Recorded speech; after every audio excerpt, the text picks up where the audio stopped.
नमस्कार मित्रांनो, मंथन चॅनलमध्ये आपलं स्वागत आहे।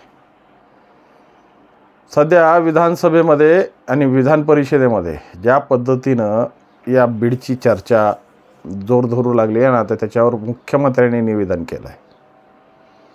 मुख्यमंत्री महोदयांनी ज्या संदर्भातून ज्या पद्धतीनं या बीडचा विषय मांडला त्याच्यावर थोडासा अधोरेखित करण्यासाठी हे विवेचन।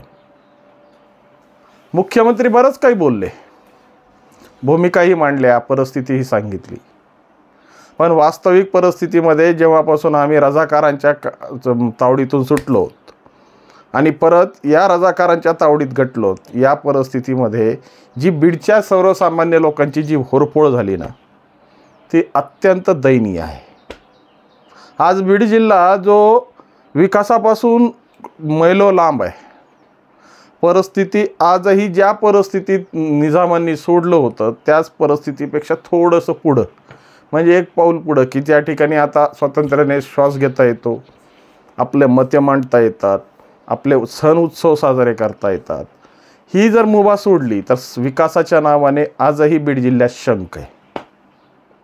ज्या पद्धतीनं या रेल्वेचा विकास अधोरेखित होता तो विकास वास्तविकतेत उतरणार की नाही ह्याच्यात खूप मोठी शंका आहे।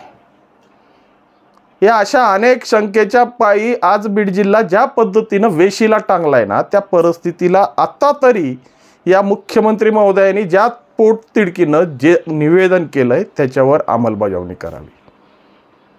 खऱ्या अर्थानं आता मुख्यमंत्र्यांनी हा जिल्हा दत्तक घेणे गरजेचं आहे, कारण की विकासाच्या भूमिकेत ज्या पद्धतीने इथल्या युवकांना ज्या संध्या गमावून बसलेत आणि नाईलाजास्तव इलाज नसताना त्यांना राजकारणाकडं अपरिहार्याने वळावं लागलं, कारण की परिस्थिती तशी आहे। इथले अनेक युवक हे प्रतिभाशाली आहेत, वैभव संपन्न आहेत, त्यांच्याकडं काम करण्याची तयारी आहे, परंतु जेव्हा ते खऱ्या अर्थानं कामाला लागतात तेव्हा त्यांना ज्या पद्धतीच्या अडचणींचा सामना करावा लागतो ना, त्या अडचणीच्या सामन्यावरच ही सगळी समीकरणं बांधली गेलेली आहेत।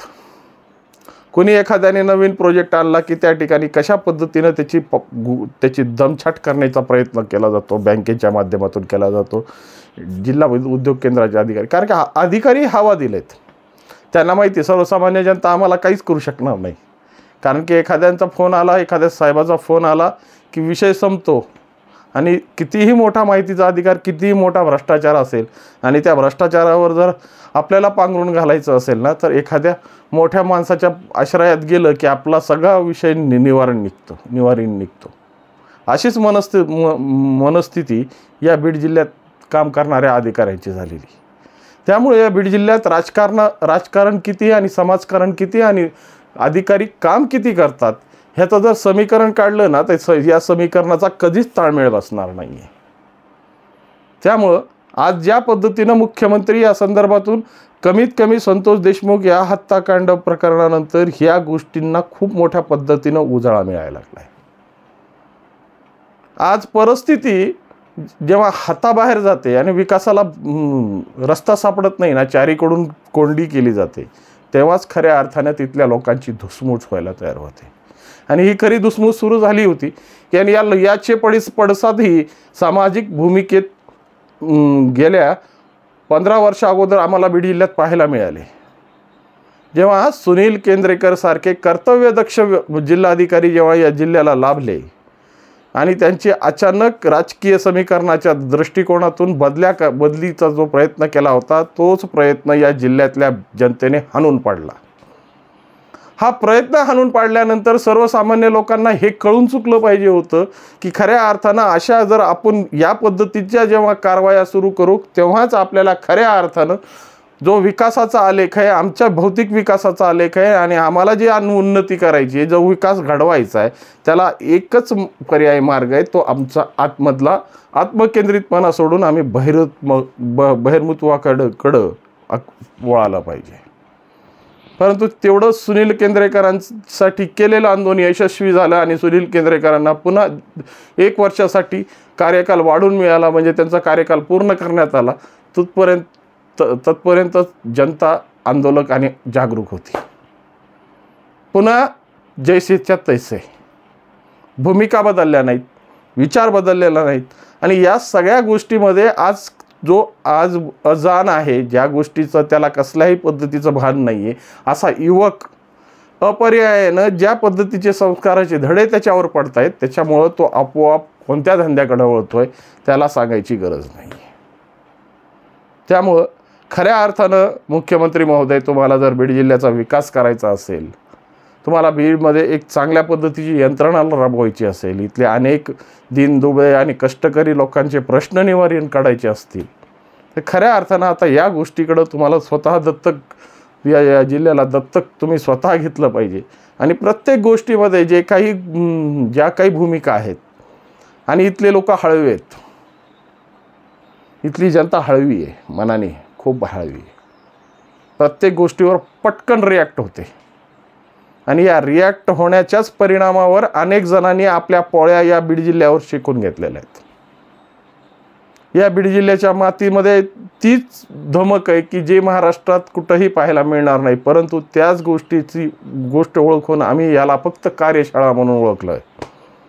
आणि या कार्यशाळा ओळखल्यामुळं या कार्यशाळेचा उपयोग फक्त ज्या पद्धतीने आपण दसऱ्यामध्ये आपल्या घटांसमोर आपण जे काही येणारे नवीन पिकं आहेत त्याचे धान टाकतो, आणि ते धान कशा पद्धतीने उगवतात त्याचं आपण परीक्षण करत असतो. त्या परीक्षणानुसारच आपली पुढच्या पेरणीची भूमिका ठरते.